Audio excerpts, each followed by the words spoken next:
Almost 92 से शुरू हुई थी अक्टूबर से, और 93 से ऑनवर्ड्स हमारे मामला ख़राब होने शुरू हो गए थे। 93 में दादा का 93 में दादा का मर्डर हुआ।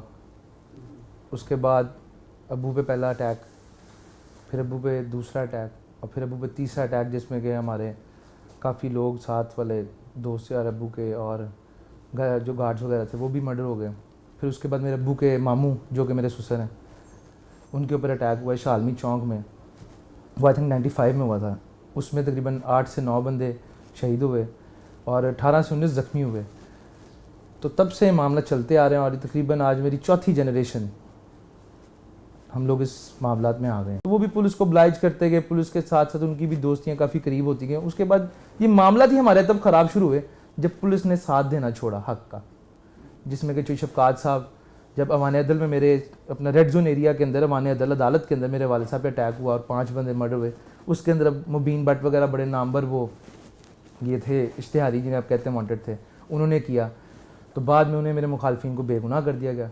लड़ाई की इब्तदा वहाँ से शुरू हो गई। फिर अब्बू के बाद मेरे जब अटैक, अब्बू के बाद जब दोबारा अटैक हुआ रिसेंट, जो जिसमें अब्बू मर्डर हो गए एयरपोर्ट पे जो हुआ रेड जोन एरिया में। अब रेड जोन एरिया में देखें IGP बुरहमान साहब थे जिस उस दौर में, तो मेरे मुखालफिन को उसमें बेगुनाह कर दिया गया और फिर लड़ाई कंटिन्यू हुआ। क्योंकि लोगों को ने अपने टारगेट फिट किए होते हैं तो वो उन्हीं को निशाना बनाना चाहते हैं।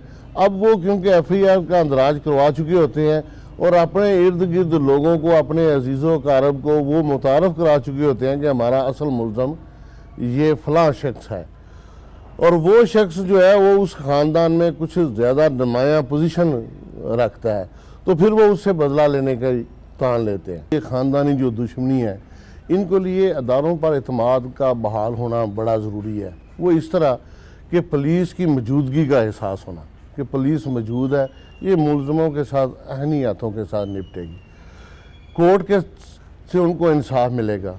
कम से कम 2-3 तरह के एक्शन हम ज़रूर लेते हैं।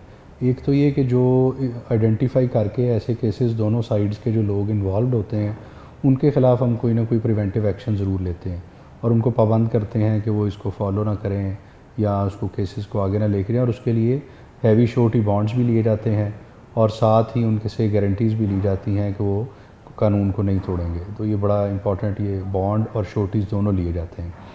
दूसरी कोशिश इस सिलसिले में ये होती है कि जब ये अपने ऐसी केसेस के फॉलोअप के लिए कोर्ट्स में डेट्स पे जाते हैं तो वहाँ स्पेशल ड्यूटी लगाई जाती है। ऐसे जितने भी केसेस होते हैं ख़ास तौर पे जो हाई प्रोफाइल होते हैं उन पे ड्यूटीज़ लगाई जाती हैं। और थर्डली ये कि कोशिश ये भी होती है कि बाज़ औक़ात कोई अहले इलाका मुअज़्ज़िज़ीन बीच में डाल के कोशिश करते हैं कि ऐसे केसेस की कोई सुलह हो जाए जो देर पा हल भी है, उसके ऊपर भी कोशिश जारी रहती है। और माजी में कई सारे ऐसे हैं इंस्टांसेस जहाँ पे इस तरह की सुलह करवाई भी गई है।